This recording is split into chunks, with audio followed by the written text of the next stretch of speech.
भारत सरकार बोलती है स्वच्छ भारत स्वस्थ भारत, लेकिन मुझे अफसोस की बात है ये कहते हुए सरकार से कि आज भी हमारा परिवार, हमारे परिवार के लोग मैट्रिक टन 1000 टन मल हाथ से रेलवे ट्रैक में साफ करता है जी। कितनी दुख की बात है। ये किसी देश में नहीं होता। सरकार उसको क्यों नहीं बंदोबस्त करती। 2013 में एक्ट बन गया कि मैनुअल स्कैवेंजर नहीं रखा जाएगा। आज भी हमारे परिवार के लोग हाथ से साफ करते हैं। क्यों नहीं उसको, एक तरफ हम बात करते हैं कि हम चंद्रमा पर पहुंचे हैं और एक तरफ मेरा परिवार जो है मैनुअल स्कैवेंजर बना हुआ है।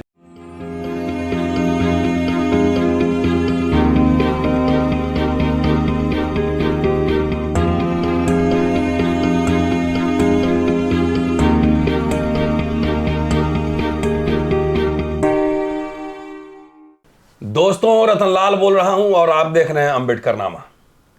आज अंबेडकरनामा में एक खास मेहमान हैं। पहले भी आप अंबेडकरनामा पर सुन चुके हैं। डॉक्टर जगदीश प्रसाद, पद्मश्री डॉक्टर जगदीश प्रसाद कई महत्वपूर्ण पदों पर रह चुके हैं और सबसे महत्वपूर्ण जो है वो खाली बोलता हूं, बाकी आप गूगल सर्च करेंगे तो इनके रिसर्च, इनके राइटिंग्स, इनके जो काम है वो आपको उस पर मिलेंगे।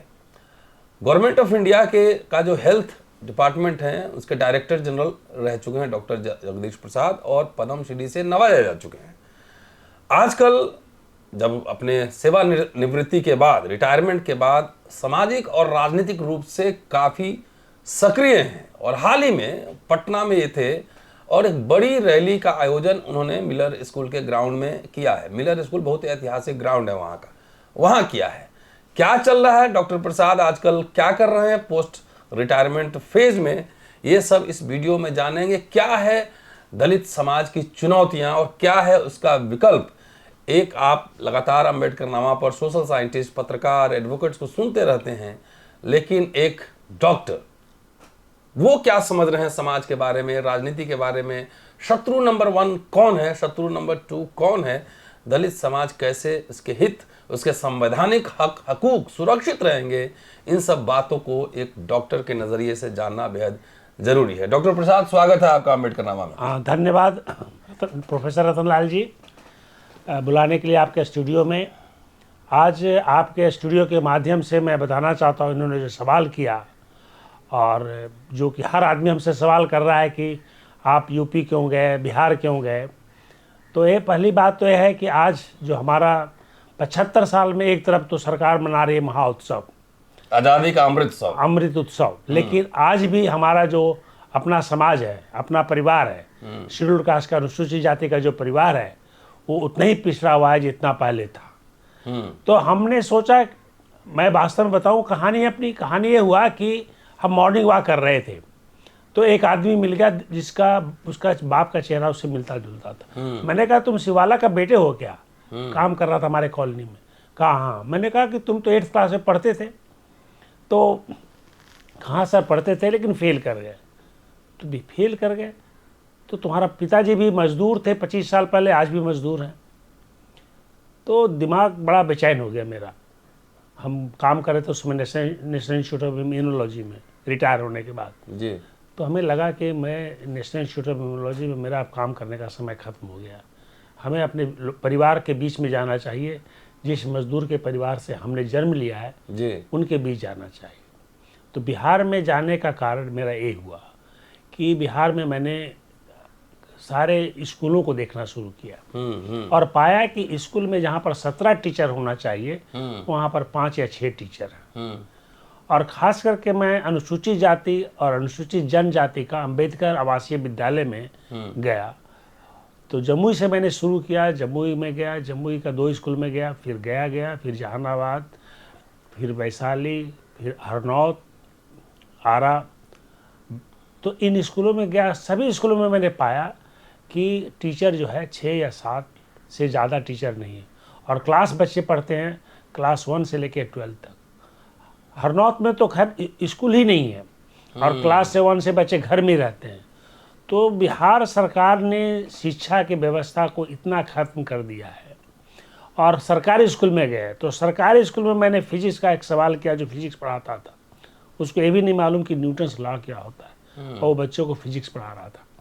तो हमें लगा कि क्या सरकार हमारे बच्चों को एक चपरासी बनने लायक भी नहीं रखा, एक क्लर्क बनने भी लायक नहीं रखा। तो सोचे कि मुझे दिमाग में झकझोरा कि मुझे जो हमारा समाज आज पिछड़ा हुआ है उसका सबसे बड़ा कारण है कि हम अशिक्षित हैं। हम आज अगर हम डायरेक्टर जनरल बने, हार्ट सर्जन बने, तो बिकॉज कि हम पढ़े, हम मजदूर के बेटा थे लेकिन पढ़े और पढ़ के बड़ा हुए। तो अगर हर मजदूर के बच्चों को पढ़ने की सुविधा दिया जाता, सुविधा तो हमें भी नहीं थी, लेकिन उस एक होता है कि कीचड़ में भी गुलाब खिल जाते हैं, तो उस तरह से हमारा परिवार आगे आ गया। तो सब लोग ऐसा नहीं हो सकते हैं। और आज की शिक्षा पद्धति, अब उन बच्चों को कहा जाए कि पब्लिक स्कूल के साथ कम्पीट करें तो कहाँ से कर पाएंगे, इम्पॉसिबल बात है। तो हम लोगों को सरकार से कहा, उनके सेक्रेटरी से कहा, चीफ सेक्रेटरी से कहा, सबों को कहा। अभी तक नीतीश कुमार जी से मिले। सामाजिक न्याय की सरकार लंबे समय से बिहार में। सामाजिक अफसोस की बात है कि 32 साल से बहुजनों की सरकार है। लालू जी 15 साल रहे और 17-18 साल से नीतीश जी रहे, लेकिन इन लोगों को इन्होंने प्रोड्यूस किया बिहार से, number of migrant labour Bihar से बढ़ गया। उन्होंने शिक्षा को व्यवस्था को चकनाचूर कर दिया है। और उसी तरह से अस्पताल की व्यवस्था भी देखा मैंने, तो बिहार की जो पैसा बाहर जा रही है वो शिक्षा में जा रही है और स्वास्थ्य में जा रही है। आप देखिए कि दिल्ली में कोई भी आदमी मद्रास से, महाराष्ट्र से, बेंगलोर से, हैदराबाद से इलाज कराने दिल्ली नहीं आता, लेकिन आप दिल्ली के हमारे अस्पताल में चले जाइए, एम्स में चले जाइए, सफदरजंग में चले जाइए, किसी भी अस्पताल में चले जाइए, आपको बिहार के लोग मिलेंगे। क्योंकि बिहार में ना कैंसर की सुविधा है, ना हार्ट सर्जरी की सुविधाएं हैं, ना न्यूरो सर्जरी की सुविधाएं हैं, या कोई भी कॉम्प्लिकेटेड हो जाए तो नहीं सुविधाएं हैं। यहाँ तक कि नॉर्मल जो लोग, इवन सुविधा है भी कुछ चीज़ों का, तो पॉलिटिशियन लोग सीधे दिल्ली भागता है, ब्यूरोक्रेट सीधे दिल्ली भागता है। तो कहने का मतलब ये है कि बिहार की जो शिक्षा और स्वास्थ्य है वो ख़त्म हो गया। अब मुझे अभी तो युवा स्वास्थ्य मंत्री अभी तो सुना है कि बहुत एक्टिव हुए काम कर रहे थे। कोई एक्टिव होकर काम नहीं कर रहे। अब जो स्वास्थ्य पर ही बात किया तो सुन लीजिए, हमने 5 डिस्ट्रिक्ट हॉस्पिटल को निरीक्षण किया, बिहार शरीफ, जहानाबाद, पटना, वैशाली और एक मधेपुरा में नहीं गया, लेकिन मधेपुरा में रिपोर्ट पढ़ा। तो आप ये समझिए कि किसी भी अस्पताल में, डिस्ट्रिक्ट हॉस्पिटल की बात कर रहा हूँ, कोई ब्लड बैंक नहीं, कोई इंटेंसिव केयर यूनिट नहीं। अगर कोई इमरजेंसी हो जाए तो उसके पास उसका मैनेजमेंट करने का कोई सुविधाएं नहीं है। तो आप ये समझिए कि वहाँ का डिस्ट्रिक्ट हॉस्पिटल का ये हाल है। वहाँ पर CSC, जहाँ पर 38 डिस्ट्रिक्ट है, 36 डिस्ट्रिक्ट में अस्पताल है और 2 जिले में अस्पताल ही नहीं है। ईस्ट चंपारण और दरभंगा में अस्पताल ही नहीं है। उसी तरह से ईस्ट चंपारण, मोतिहारी में तो है सदर अस्पताल, तो हमको नाम बोल रहे हैं, एक दरभंगा में नहीं है और एक दरभंगा में तो DMCH है। DMCH अलग बात है। देखिए पटना में भी DMCH PMCH है। हाँ। डिस्ट्रिक्ट हॉस्पिटल का एक अलग वैल्यू होता है। अच्छा। सेकेंडरी स्कूल होता है, क्योंकि सीधे आदमी PMCH में नहीं पहुंच जाता। पहले लोग पहुंचता है प्राइमरी से CSC के बाद डिस्ट्रिक्ट। अगर डिस्ट्रिक्ट हॉस्पिटल में आपकी सुविधा हो तो हाइड्रोसिल हर्निया के ऑपरेशन कराने के लिए तो PMCH में नहीं जाएगा। छोटा मोटा कैटरेक्ट का ऑपरेशन उसके लिए तो नहीं जाएगा। ये तो कैटरेक्ट का ऑपरेशन तो डिस्ट्रिक्ट हॉस्पिटल में हो जाना चाहिए। ENT का अगर टिम्पैनिक मेम्ब्रेन फट गया तो उसको तो डिस्ट्रिक्ट हॉस्पिटल में हो जाना चाहिए, अनटिल इसको कोई कॉम्प्लिकेटेड केस हो। तो इस सब की सुविधाएं तो डिस्ट्रिक्ट हॉस्पिटल में होना चाहिए। और हम लोगों ने गाइडलाइन भी बना के बिहार गवर्नमेंट को दिया था कि कितना स्टैंडर्ड का डिस्ट्रिक्ट हॉस्पिटल होना चाहिए, कितना स्टैंडर्ड का सब डिविजनल अस्पताल होना चाहिए, कितना स्टैंडर्ड का ब्लॉक लेवल का अस्पताल होना चाहिए था। सब बनाकर दिया हुआ है। उसके लिए पैसा भी दिया गया, NRHM में पैसा भी दिया गया। उसके बावजूद भी आपको बता दें कि बिहार सरकार को जो पैसा दिया गया था 2019 में 3000। आप DG थे उस समय DG थे। हाँ। तो उन्होंने पैसा का पूरा यूटिलाइज नहीं करके आधा पैसा लौटा दिया। तो कंडीशन प्रॉब्लम है कि बिहार सरकार को अगर बना रहा है तो रोड और ब्रिज, वहाँ से उन लोगों को पता नहीं क्या मिलता है। और मैंने ये भी सुना है कि स्वास्थ्य सेवा में और इतनी भ्रष्टाचार है कि उसकी मैं नहीं जानता कि कितना भ्रष्टाचार। लोग बोलते हैं मैंने क्यों नहीं डेवलप हो रहा है। उन्होंने कॉरपोरेशन बनाया, बिहार कॉरपोरेशन, हेल्थ कॉरपोरेशन भी बनाया, इंफ्रास्ट्रक्चर कॉरपोरेशन बनाया, सारे के सारे कॉरपोरेशन फेल कर गए। तो आप ये सोचिए कि बिहार की शिक्षा और स्वास्थ्य बिल्कुल ख़राब है। दूसरी बात है, हमें लोगों को बताना था कि चूँकि संविधान दिवस पर हमने लोगों को बुलाया था, बाबा साहब ने जिस दिन संविधान दिया था 29 नवंबर को 26 नवंबर को 1949 में, तो हम 26 नवंबर को हमने बुक किया था लेकिन नहीं मिल पाया। तो हमने 27 नवंबर को मीटिंग किया। तो हमने सब लोगों को बताना था कि आज हमारा देश का जो संविधान है वो भी हमारा इरोजन खतरे में आ गया है। किससे खतरे में आ गया? जो भी सरकार केंद्र में चला रही है उससे खतरे में आ गया। कि इनकी बहुत सारी जो डिसीजन है, निर्णय है, वो असंवैधानिक है। चाहे आप डिमोनेटाइजेशन ले लीजिए, डिमोनेटाइजेशन लिया गया बिना आरबीआई को पूछे हुए। डिमोनेटाइजेशन से करीब करीब समझिए कि 50 लाख से 1 करोड़ आदमी अनएम्प्लॉयड हो गए। आरबीआई को नहीं पूछा गया, आरबीआई की ऑटोनॉमी को ख़त्म कर दिया गया, और आरबीआई का जो रिजर्व पैसे थे उस पर भी हाथ इन्होंने डाल दिया, जो कि गलत है, बहुत ही गलत है। दूसरा आप देखिए कि सेंट्रल इंफॉर्मेशन कमीशन है। सेंट्रल इंफॉर्मेशन कमीशन एक ऑटोनॉमी होता है। अब ऑटोनॉमी बॉडी को इन्होंने धीरे धीरे पावर को कम करते करते गवर्नमेंट के अंडर में कर लिया। आप सेंट्रल इंफॉर्मेशन कमीशन से आप कोई भी सच्चा रिपोर्ट नहीं पा सकते। इसलिए नहीं पा सकते कि नेशनल स्टैटिस्टिकल कमीशन जो है वो भी ऑटोनोमस था, लेकिन उसको भी गवर्नमेंट ने अपने अख्तियार में कर लिया। तो उसके कारण ये भी पता चला है कि 2 लोग रिजाइन भी कर दिए। तो इंडियन स्टैटिस्टिकल सर्विस भी खत्म हो गया। फिर आपने देखा होगा कि पहले इन्होंने एकेडमिक्स में भी इंटरफेयर करना शुरू किया। आप और तो छोड़ दीजिए ना, मैं तो हेल्थ में रहा ना डायरेक्टर जनरल, तो डायरेक्टर जनरल में जब हेल्थ में रहा तो हम लोग का रिटायरमेंट एज 65 था। अब एक शेड्यूल कास्ट को बर्दाश्त नहीं कर पाए, एज को कर दिया उन्होंने 62। आप 3 साल पहले रिटायर कर दिया। अब सोचिए कि एक जगदीश प्रसाद के लिए ऐसा सिस्टम बदला कि आज तक कोई उनका डीजी बना ही नहीं। अच्छा, अभी डीजी लेस है? डीजी लेस है, कोई सब ऑफिशिएट कर रहा है। और हमारे हटने के 2.5-3 साल होने वाले हैं, अभी तक लोग जो बने हैं वो ऑफिशिएटिंग है। कोई 2 महीने के लिए, कोई 6 महीने के लिए, कोई 9 महीने के लिए, कोई 4 महीने के लिए, कोई 1 महीने के लिए, तो ऑफिशिएट कर रहे हैं। ऐसी कारण सारा प्रॉब्लम है। तो इन्होंने इंस्टीट्यूशन में, अच्छा दूसरी बात है कि इंस्टीट्यूशन में जो बना रहे हैं ये सब को जंप करके बना रहे हैं बहुत सारे इंस्टीट्यूशन में। तो दिस इज द अनकॉन्स्टिट्यूशनल। और सबसे बड़ा अनकॉन्स्टिट्यूशनल इन्होंने किया कि आईएएस ऑफिसर को ज्वाइंट सेक्रेटरी के लेवल में इन्होंने डायरेक्ट भरा, लेटरल एंट्री कराया ब्यूरोक्रेसी में, सीनियर ब्यूरोक्रेसी में, जिसमें उन्होंने संविधान का नियम को पालन नहीं किया। Without giving any reservation to scheduled caste OBC इन्होंने जनरल सीट से भरा, जो कि बहुत ही गलत बात है, बहुत ही गलत बात है। एक तो डायरेक्ट भरना नहीं चाहिए था। आदमी बहुत मेहनत करके बनता है, उसके बाद डीएम बनता है, एसडीओ बनता है, कमिश्नर बनता है, फिर जाकर के ज्वाइंट सेक्रेटरी के लेवल में आता है। तो आप डायरेक्टली उसको भर रहे हैं, ये किस लिए भर रहे हैं तो ये वो ही जानते होंगे, सरकार जानती होगी, मैं तो नहीं जानता कि ऐसा क्यों कर रहे हैं। तो और सबसे आईएएस लॉबी जो है आयरन गेट कहते थे, अब तो आईएएस वाला भी कुछ नहीं बोला आईएएस लॉबी इस पर। आईएएस लॉबी क्यों बोलेगा? 80% 90% तो नहीं लोग हैं। आप कितने हैं? आप बनते हैं लेट एज में, आपकी पढ़ाई ऐसी होती है कि आप जल्दी नहीं बन पाते। सेक्रेटरी कितना है हमारे यहाँ? अगर 100 सेक्रेटरी होगा तो 1 आध शेड्यूल कास्ट होगा यहाँ पर, ये नहीं भी होगा, और होगा तो बहुत सेंट्रिंग पोस्ट में होगा जहाँ पर कोई पावर नहीं। कौन बोलेगा? किसी का पावर ही नहीं कि बोल सकता है कोई। जब बोलेगा तो नेता लोग ही बोल सकता था पार्लियामेंट में, लेकिन पार्लियामेंट में भी कहाँ ऑटोनोमस होती, पार्लियामेंट की भी स्वतंत्रता कहाँ रह गई? सारी डिसीजन ली जाती है, ऑर्डिनेंस पास कर दिया जाता है। किसान को ले लीजिए, किसान का रूल पास कर दिया गया, फिर बाद में इन्होंने वापस लिया। जो कि सर डॉक्टर्स और प्रोफेसर्स कभी रिटायर नहीं होते, रिटायरमेंट के बाद भी इलाज करते रहते हैं। जी, तो आपने शरीर का इलाज तो कर दिया, बहुत हार्ट का सर्जरी आपने रिकॉर्ड किया है, मतलब मुझे पता है ये बात। तो अब आप रिटायरमेंट के बाद क्या आप समाज का इलाज करने का ठान लिया है आपने? जी, मैंने ये ठाना है कि समाज का पहली बात तो हम अपने लोगों को जोड़ना चाहते हैं, संगठित करना चाहते हैं। अपने जितने शेड्यूल कास्ट भाई हैं सबको हम कहना चाहते हैं आपके माध्यम से, भाई बहन माता पिता सबको हाथ जोड़ के प्रार्थना करता हूँ कि देखिए, अगर आपके दिल में जरा सा भी बाबा साहब के लिए प्यार है तो अपने को दुसार चमार धोबी पासी कहना भूल जाइए। आप लोग कहिए कि हम सब लोग अनुसूचित जाति के हैं और एक दूसरे में शादी ब्याह करें। बस ये मेरा आप लोगों से प्रार्थना है, क्योंकि बाबा साहब ने 3 बात कही थी।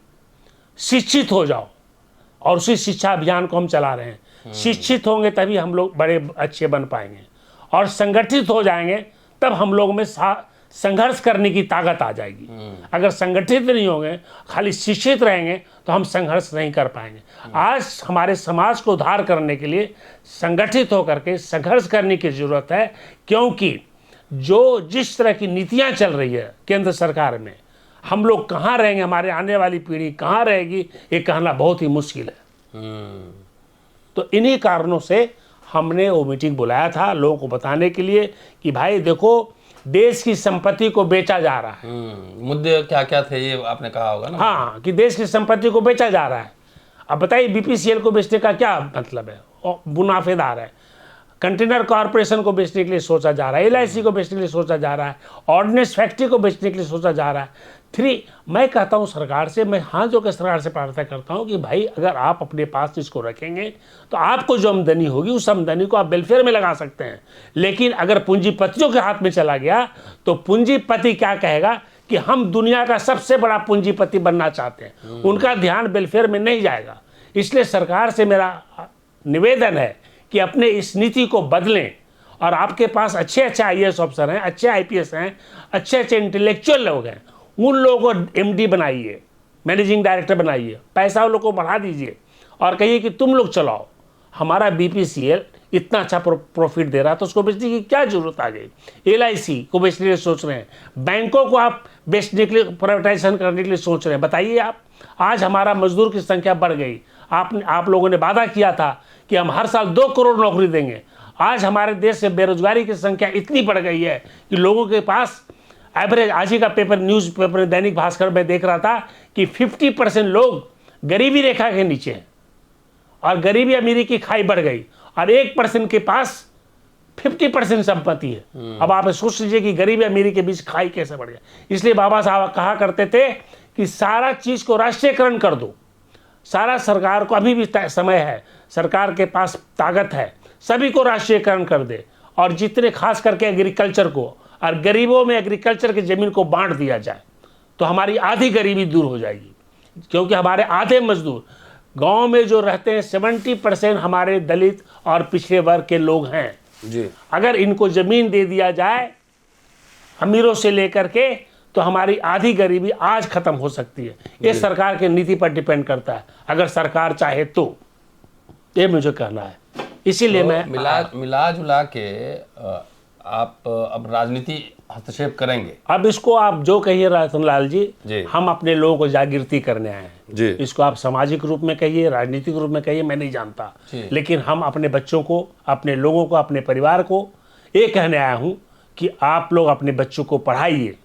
और सरकार से एक और निवेदन है आपके द्वारा कि मेरे सरकार, भारत सरकार बोलती है स्वच्छ भारत, स्वस्थ भारत, लेकिन मुझे अफसोस की बात है ये कहते हुए सरकार से कि आज भी हमारा परिवार, हमारे परिवार के लोग मैट्रिक टन, 1000 टन मल हाथ से रेलवे ट्रैक में साफ करता है जी। कितनी दुख की बात है, ये किसी देश में नहीं होता। सरकार उसको क्यों नहीं बंदोबस्त करती? 2013 में एक्ट बन गया कि मैनुअल स्कैवेंजर नहीं रखा जाएगा। आज भी हमारे परिवार के लोग हाथ से साफ करते हैं, क्यों नहीं उसको? एक तरफ हम बात करते हैं कि हम चंद्रमा पर पहुंच गए और एक तरफ मेरा परिवार जो है मैनुअल स्कैवेंजर बना हुआ है। ये कितनी दुख की बात है, ये देश के लिए शर्मनाक की बात है। ये मैं सरकार से आग्रह करता हूं कि हमारे सभी लोगों को, सभी मेरे ऐसे परिवार को इमीडिएटली रिहेबिलिटेट किया जाए। 2013 में एक्ट बना। आपसे आग्रह है, मेरा हाथ जोड़कर प्रार्थना है कि बाबा साहब ने का आज़ादी का संविधान लिखे हुए 75 साल हो गया और आप अमृत उत्सव मना रहे हैं, कम से कम इन लोगों को तो उससे निकालिए, तो हमें एक संतोष होगा कि चलो सरकार ने कुछ तो किया हमारे परिवार के लिए। उनको सब मैनुअल को आप मैसेंजर बनाइए। और ये भी कहना चाहूँगा, मंदिर में आप सिर्फ ब्राह्मणों को नहीं, आप शेड्यूल कास्ट को रखिए, सबको अधिकार है। मंदिर किसी का अपना बपौती नहीं है। तो अगर मंदिर बना रहे हैं तो उसमें आप शेड्यूल कास्ट को रखिए, बैकवर्ड को रखिए, सबको रखिए।